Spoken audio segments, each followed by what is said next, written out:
new today on Kababayan Today. If you haven't heard, Kababayan Today used to be Kababayan LA. So it's just a new name, also a new time slot. So please set or reset your DVRs, your alarms. It's at 4 p.m. now, Mondays to Fridays here on LA 18. Also 3:30 p.m. on Kiku in Hawaii. So aloha to all of our viewers joining us in Hawaii.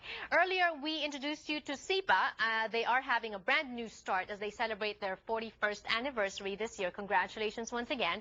And I mentioned a brand new youth group here that's being formed in Southern California. We talked to Consul General Helen Barber de la Vega last Tuesday, and she mentioned this a little bit. And two of the people that she handpicked for this group are joining us today on the show. Mia McLeod, you've met her before, and why not? She's one of our Kababayan Prides here in Southern California. Very young, very pretty, and very accomplished. Along with Krisha Medinilla, same thing. She is what?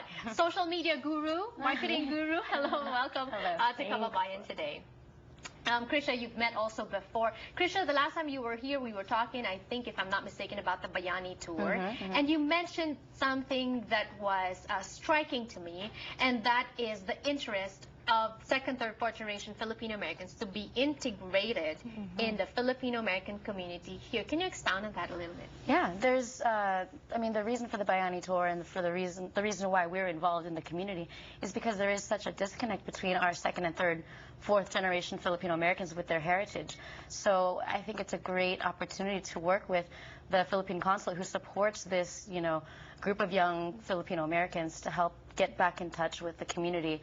Maybe it means coming up with more fresh programs, new events, that kind of thing. So we're excited to work together on this. Mia, how important is this? I know that you already are an accomplished realtor, accomplished professional in your own industry, but are you not busy enough? Where do you find time?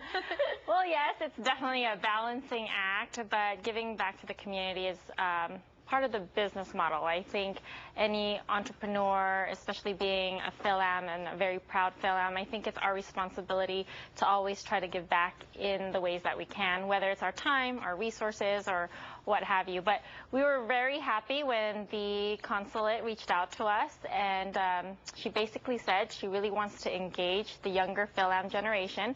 She understands how important it is to engage us, and she's willing to give us a voice, a platform. So we're really appreciative of it, and we're still forming a lot of the details of this new group, but we're very excited that she's given us this opportunity. When you say, well, of course, she's reached out to you because she wants engagement of the youth. Do you want to be engaged?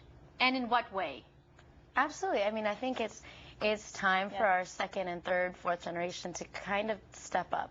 We've seen our moms and dads, titas, titos, maybe if we weren't involved, we've seen it in the community through different community events. But I think it's time that we step up and kind of help, even redefine what it means to be Filipino American for us. Right. Because it's a different experience than the Fil-Am. Exactly. Fil-Ams and Fil-Am. So what are the challenges that you're seeing in terms of your engagement to the community?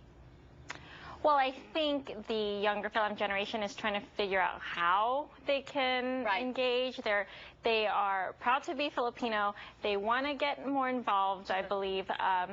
They're just looking for which way, what avenues, what groups, and what's the best efficient and most impactful way they can make an impression and help move our community along. Hence this group. Yes. Right? Yes. So We Are One is the name of the group? Yes. Yes. And definitely, we are one. Like, one blood, one heritage, right? Yes.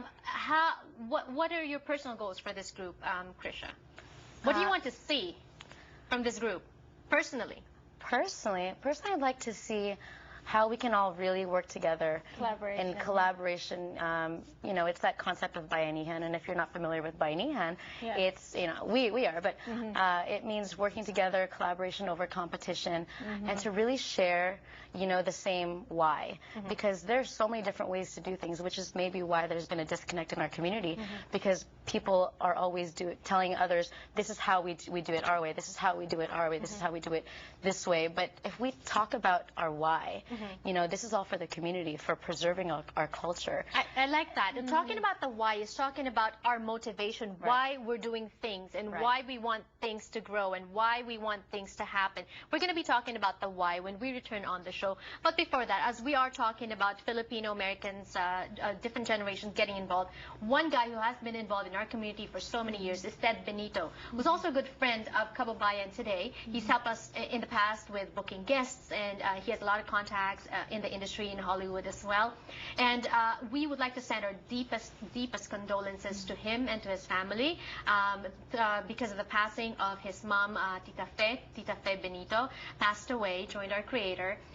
Information on the screen regarding viewing. So if you know Tita Fe, that's the viewing schedule, also the funeral mass schedule that's going to happen Monday and Tuesday next week. And also we've prepared this in memoriam, in memory of Tita Fe Benito. Ted Benito, our love to you.